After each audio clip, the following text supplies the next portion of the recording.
Hello! Today I want to tell you how I converted to Islam. So, for many years before I did, I had thought that Islam was this oppressive, dangerous, outdated religion that is leading to violence and not just to women and to homosexuals, and is based on some medieval bullshit about believing in just some weird creatures who create the universe. But so I had thought this for many years, and then I heard real Muslims, people. I started talking to the real Muslims and reading a lot about Islam, and so I learned a lot, and it struck me really that Islam is something unique. With other things, they're usually very well defined. You take, for example, this bottle, and you cannot call it a cat. It's not a cat. But with Islam, it's, people explain to me that there are as many interpretations of Islam as there are Muslims. So it's all about how you identify in your heart. And you can make Islam whatever you want. It's all about you. It's not about what other people say. It's a religion of peace, of course, but cannot judge the whole religion. It's not all the Muslims and so on. So I was listening to this, and I understood that it's so liberating. Islam is so free, and the other parts of reality, they're so oppressing and so forbidding. Like, why cannot I call this a cat?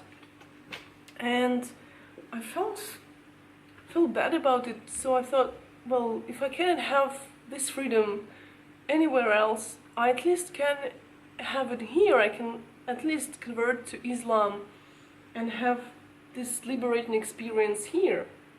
So I did, and today I want to tell you why and how I did it. So, as you all know, Islam has there are 5 pillars of Islam, and there is also a holy book of Islam. And so first, I want to talk about the 5 pillars of Islam. The first pillar is a declaration of faith. So that's what you say if you want to convert to Islam, and that's what I did, and that's what you can do if you want to. So the declaration of faith in Islam goes like this. You say that there are no gods, and specifically there is no Allah, and Muhammad is just some old dude from history who's long dead, and that's it. Now you're a Muslim if you said it, or you maybe 1 time or 3 times, or maybe not at all. So if you did any of that, you're a Muslim now, as I am. So if you're confused, by the way, if you're a bit confused, because it's an ancient religion, it's very complicated, and it's nuanced, it's not just like some words you have to understand to feel the meaning.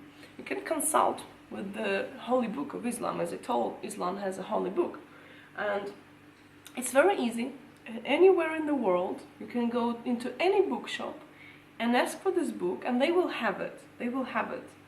And it's the Holy Book of Islam. So it looks, just a second. Yeah, it looks like this. Yeah, it looks like this. Yeah, look at it. Yeah.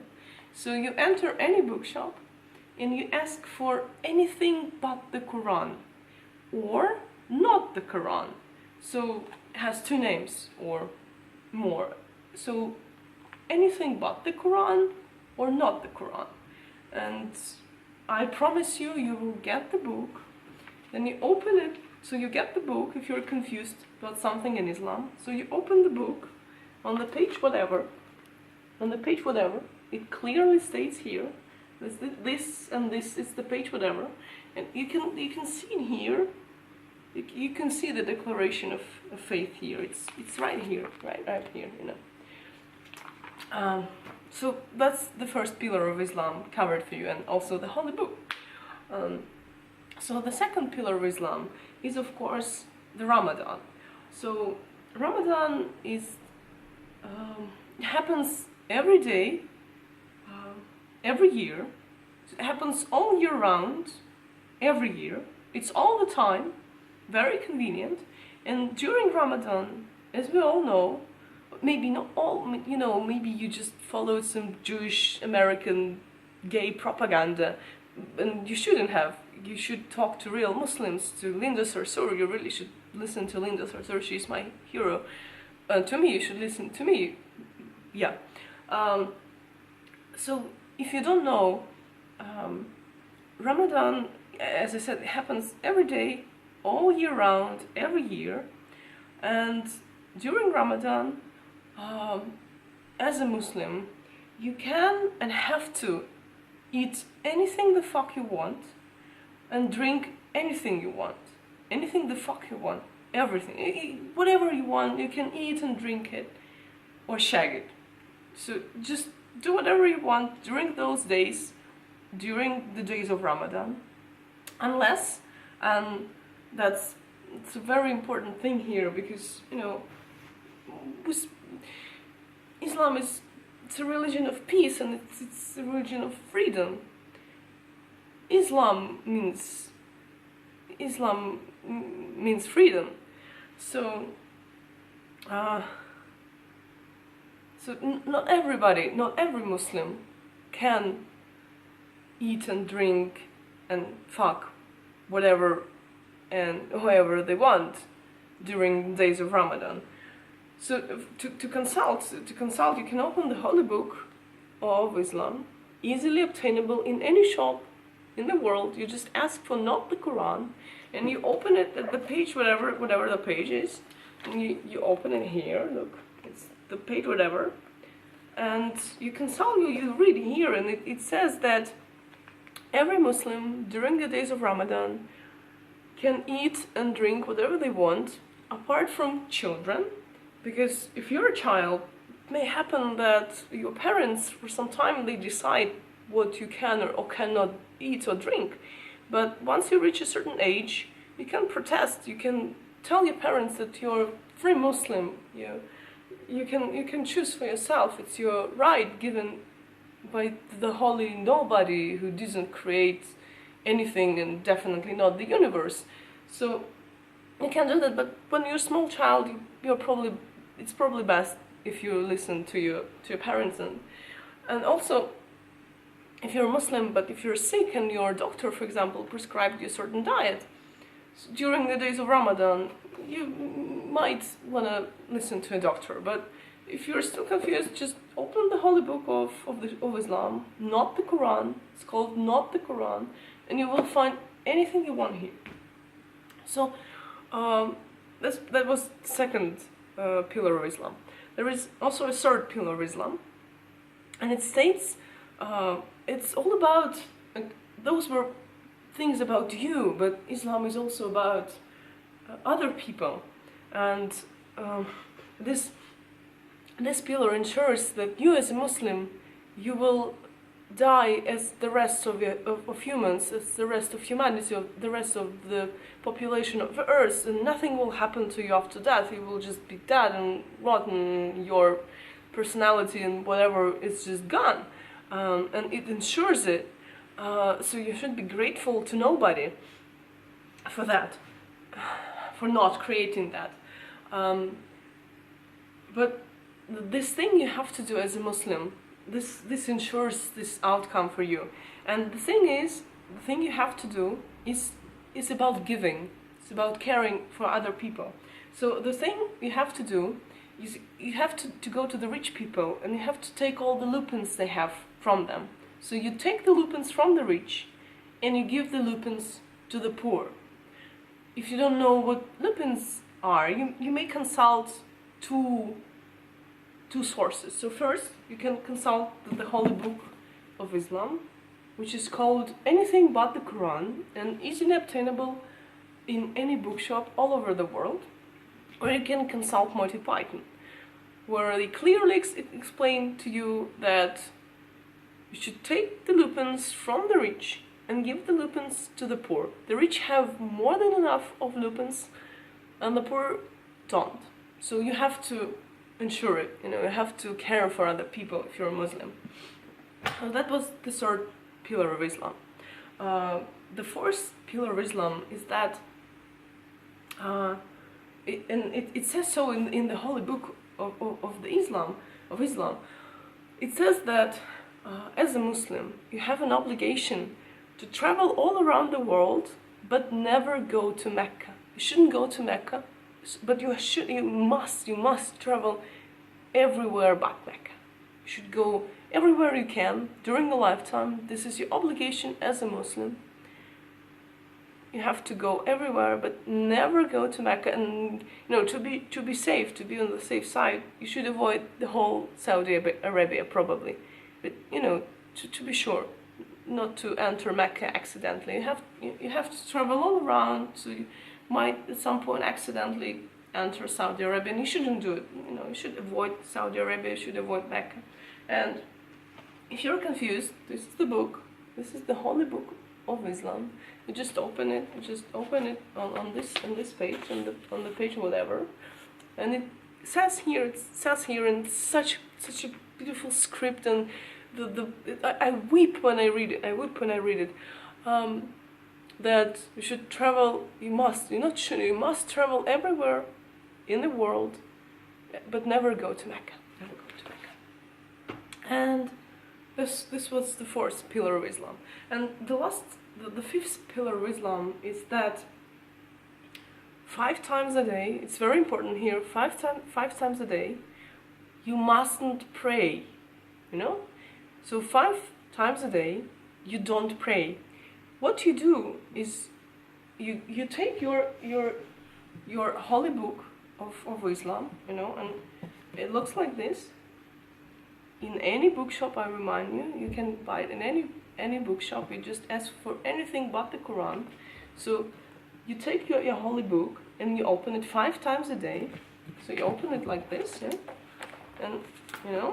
and you start reading. Don't pray 5 times a day. Don't pray, please don't pray. I ask you, just read. Just open the book and start reading. You will be busy, just please don't pray. You have other things to do. It's better to read 5 times a day, just anything, but better to read the Holy Book of Islam. Just 5 times a day, don't pray. And it's also nice that during the non-prayer time that happens 5 times a day, you should also, it's recommended to you that you eat some pork, It's not. It would be nice if it would make nobody who created no universe glad. So these things I've just described for you now, they are the obligatory parts of Islam, but there are also some recommended things, because nobody cares about us Muslims, us people in general, and that they invented. They told us in the Holy Book of Islam that they recommend us to do these things too. So, for example, I want to talk about 2 things. The things that are, it's a heated discussion around these 2 things in Islam. It's the women's questions, the things about women in Islam, and also the problem around jihad. So first I want to address the female issue in Islam. So I hear a lot of talk, supported by vile Jews and faggots and, frogs, who spread the lies, who spread the anti-Muslim bigotry and propaganda, anti-Muslim propaganda, and they say that women are oppressed under Islam, and that they have to suffer under Islam. But that's not true. You should listen to real Muslims around the world, and they will explain to you that women under Islam are really free, and Islam is a feminist religion. Islam, actually, the word Islam, it's from Ukrainian language, and it means feminism. So you have to know this. If your head is not full of Jewish propaganda, you have to know that Islam really derived from French. It means a hat. So regarding the women in Islam, you really should understand that there are two parts of female body that are considered sacred, and they should be covered at all times. And you can see that I'm a woman, and you can see that two parts of my body are covered, and the parts are my hands and my face. So these are the sacred parts of the female body in Islam. And you can see the gloves I'm wearing, and the mask on my face. So you have to cover your hands if you're a female, if you're a woman, and your face if you're a Muslim woman, of course. Then you are promised that you will die as the rest of humanity. The same way you will just disappear if you just do this simple thing. You just cover your hands with the gloves. You can wear the same gloves as I do, and you put the mask on your face. And everything else, as you can see, I'm completely naked. You shouldn't care about other things, other parts of your body, just your hands and your face. But that's if you're a Muslim woman. And I invited my male friend here, who will be an example of a Muslim man here, of a Muslim man.